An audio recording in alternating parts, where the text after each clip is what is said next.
Bonjour la team. Allons-y maintenant parler de l'affaire de la Russie entre Evgeny Prigojine et Vladimir Poutine en Russie. Nous allons dire c'est la plus courte rébellion que nous n'avons jamais connue.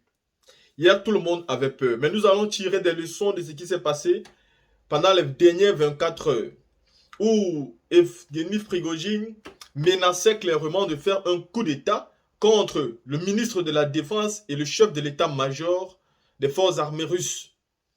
Après plusieurs négociations avec le président de la Biélorussie, Evgeny Prigojine a décidé de faire demi-tour avec ses troupes et de rentrer sur le champ de bataille en Ukraine. Qu'est-ce qui s'est donc réellement passé et pourquoi ils sont arrivés là? Je tiens déjà ici à vous préciser que tout débute en Syrie quand Wagner est parti combattre en Syrie au compte de la Russie et que les États-Unis d'Amérique étaient aussi dans le même combat en Syrie. Mais seulement quand les États-Unis ont vu une armée, selon eux, étrangère, ils ont appelé le ministre de la Défense russe pour demander si, bien évidemment, l'armée qui était sur le territoire syrien était une armée russe. Le ministre de la Défense avait dit que non, la Russie n'avait pas envoyé d'armée en Syrie. Et les États-Unis d'Amérique, qu'est-ce qu'ils ont fait? Ils ont bombardé l'armée de Evgeny Prigojine. Et depuis ce moment-là, Prigojine en a assez du ministre de la Défense russe. Et dernièrement, le bombardement, c'est-à-dire le missile du ministre de la Défense qu'ont reçu les troupes de Evgeny Prigojine a été la goutte d'eau qui a débordé le vase pour lui. Et donc, il ne voulait plus rien comprendre. Comme je vous dis, la team, c'était pas un buzz, c'était une véritable, c'est-à-dire c'était un fait. Mais je tiens d'abord ici à préciser que Evgeny Prigojine, dans toutes ses démarches, a toujours respecté l'autorité de Vladimir Poutine et a toujours dit que Poutine resterait président de la République. Il n'a aucun problème avec Poutine. Mais il a un problème avec des traîtres. Selon lui, ceux qui voulaient réellement trahir Poutine, c'est le ministre de la Défense et le chef de l'état-major des forces armées russe. Et donc, lui, il avait demandé à Vladimir Poutine que le président Vladimir Poutine lui donne ces deux hommes forts pour que lui puisse en faire une affaire personnelle. Parce que c'est eux qui ont trahi. Parce qu'il estimait qu'il est inadmissible que lui soit sur le terrain. Lui, il soit en train de combattre. Il soit en train de perdre ses gars sur le terrain. Et que ces deux-là, eux, ils sont dans les bureaux bien climatisés. Ils donnent des ordres et décident de bombarder ses troupes par derrière. Mais après de nombreuses négociations, on parle de 24 heures de négociations, avec comme médiateur le président de la Biélorussie, Evgeny Prigojine a pu retrouver la raison. Il a décidé d'éviter un bain de sang d'un camp ou d'un autre en retournant sur le front. Et pour nous, c'est une très bonne chose. Mais ici, il faut tirer certaines leçons. Avant de vous donner les leçons que moi je tire de cette situation, je vous laisse d'abord écouter ces différentes vidéos. La team, écoutez. Sur ces images, on voit le chef de Wagner quitter Rostov, tout comme les chars et camions de la milice. Les mercenaires abandonnent leur position au quartier général de l'armée russe, à la frontière avec le Donbass. Ils mettent fin à leur avancée vers Moscou. Contre toute attente, Yevgeny Prigojine annonçait dans la soirée mettre fin aux hostilités. En 24 heures, nous avons parcouru tout ce chemin jusqu'à 200 km de Moscou. Pendant ce laps de temps, nous n'avons pas versé une seule goutte du sang de nos combattants. Maintenant, le moment est venu.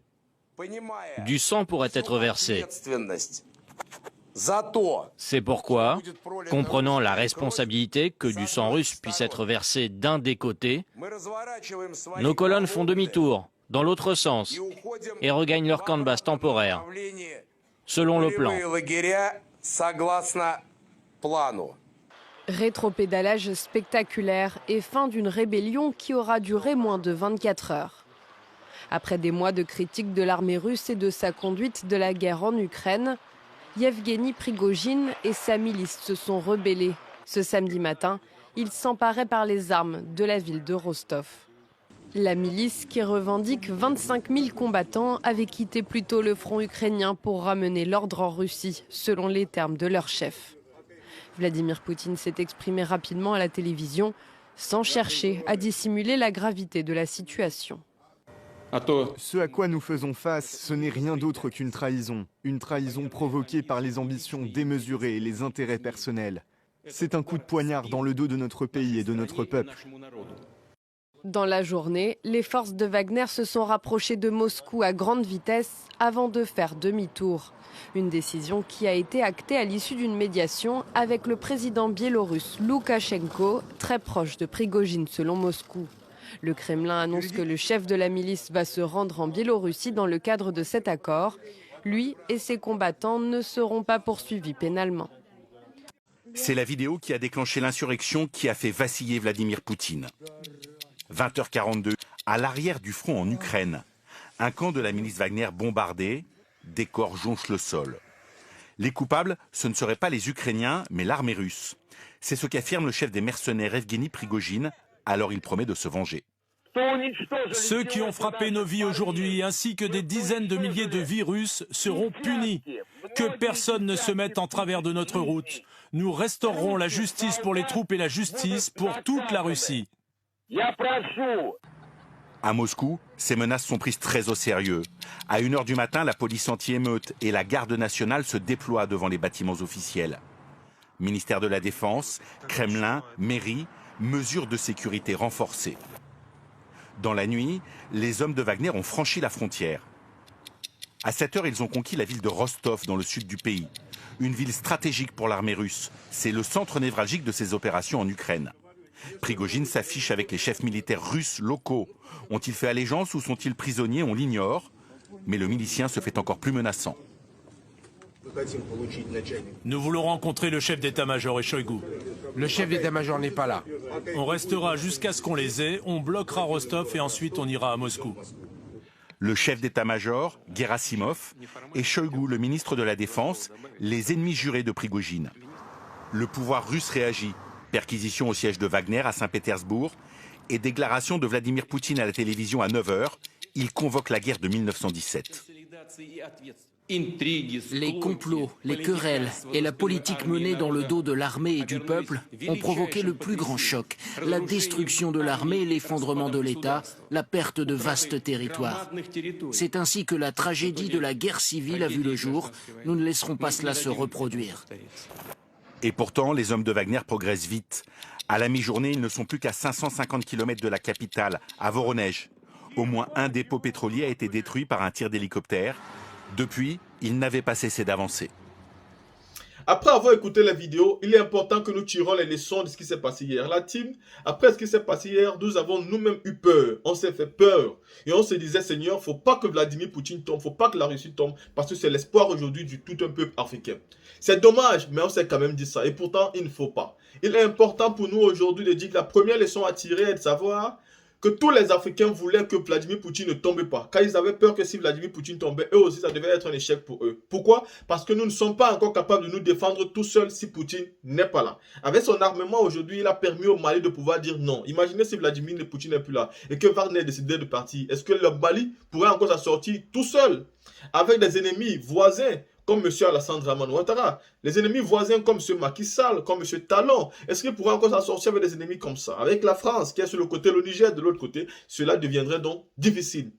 À partir de là, on peut comprendre une fois que la première leçon à tirer ici est de pouvoir retrouver notre véritable souveraineté, notre véritable indépendance. Cela parvient sauf et seulement si nous parvenons à acquérir des forces qui nous permettent de combattre sans avoir besoin de l'aide de qui que ce soit. Je tiens à vous rappeler ici que quand la Chine voulait se développer et devenir une nation forte, elle n'a pas eu besoin de notre pays. Quand la Russie même a voulu se développer et devenir une nation forte, elle n'a pas eu besoin de notre pays. La Turquie pareil, les États-Unis d'Amérique pareil. Et si nous avons besoin de quelqu'un pour être fort, alors nous serons toujours en prison. Donc la première leçon à tirer ici est d'abord une autosuffisance, une force capable de nous défendre nous-mêmes sans toutefois avoir besoin de Vladimir Poutine. Au lieu de prier le bon Dieu pour qu'il donne la force, la vie, une longue vie à la Russie, à Vladimir Poutine, nous devons prier aujourd'hui pour qu'il donne une longue vie, une force à nos États, capables de s'auto-défendre sans avoir besoin de quelqu'un. Parce que ça fait peur. Ça fait peur, la team, de se dire que tous nos espoirs hier étaient juste placés sur Vladimir Poutine, alors qu'il a à plus de 6000 km de notre continent. Nous ne devons en réalité, pas avoir besoin de lui. Je demande encore ici, j'interpelle encore nos forces de l'ordre, que ce soit du Mali, que ce soit de tous les pays africains. Il est important pour vous de créer des sociétés où on fabrique des armes lourdes. Je pense que vous devez vraiment y penser. Il est important pour vous de payer chèrement même des sachants, des savants qui se maîtrisent dans ce domaine. Nous devons créer des armes lourdes pour pouvoir nous défendre sans avoir besoin en réalité de ces grandes nations. Parce que ce qui s'est passé hier et la peur que beaucoup d'Africains se sont vus avoir hier, les prix, les crises, il est indispensable que nous soyons capables de nous défendre sans avoir besoin de notre État. Moi, c'est la leçon que j'ai tirée hier parce que j'ai compris que si hier, Wagner et Poutine se mettaient en guerre, comment Wagner qui est au Mali devait se comporter? Comment Wagner qui est dans tous les pays africains devait se comporter? Et ça, c'était le point de chute de tous les Africains. Ça a donc été un très mauvais vent, mais tout s'est arrangé. Mais nous devons comprendre qu'il est indispensable pour nous de pouvoir nous défendre sans avoir besoin de l'aide de quelqu'un. Pendant les grandes guerres, chaque nation compte d'abord sur sa force avant de compter sur la force des amis et des alliés.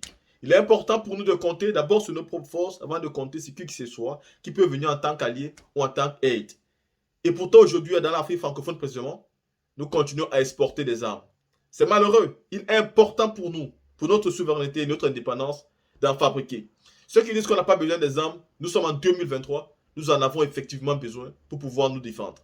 Ceci étant dit, je vous laisse l'antenne. Dites-moi ce que vous pensez en commentaire. Likez et partagez. Et on se voit pour une prochaine vidéo.